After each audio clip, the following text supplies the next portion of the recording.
नमस्ते बच्चों। आज की हमारी कहानी है चालाक बंदर और दो बिल्लियाँ। एक सीख देने वाली कहानी है।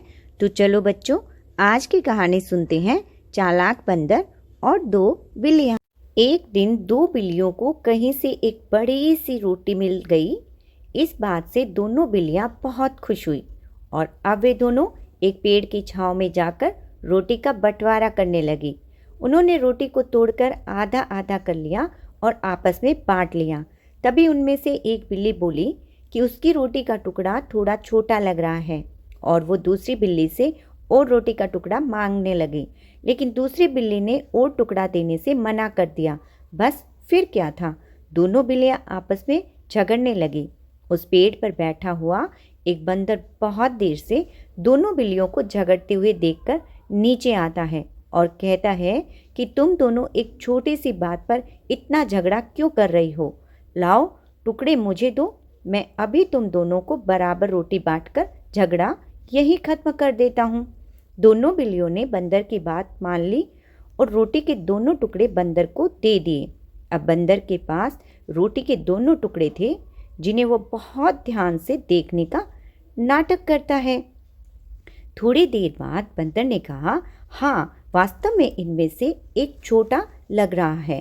ऐसा कहकर उसने एक टुकड़े में से थोड़ा सा टुकड़ा तोड़कर खा लिया।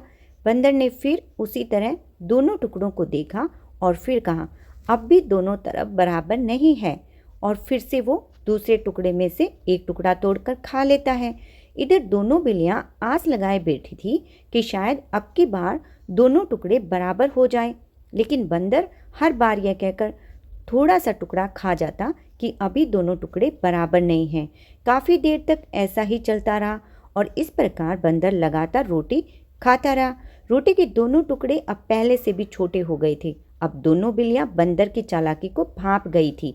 बिल्लियों ने थोड़ी चालाकी दिखाते हुए कहा कि बंदर भाई, बहुत देर हो गई है और अब आप हमें ये बचे हुए टुकड़े ही वापस कर दो, हम दोनों उनमें ही खुश हो जाएंगे।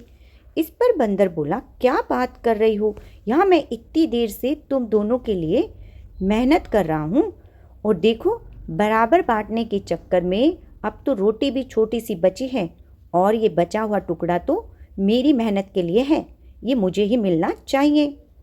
और ऐसा कहकर बंदर ने उस बची हुई रोटी के टुकड़े को भी खुद ही खा लिया।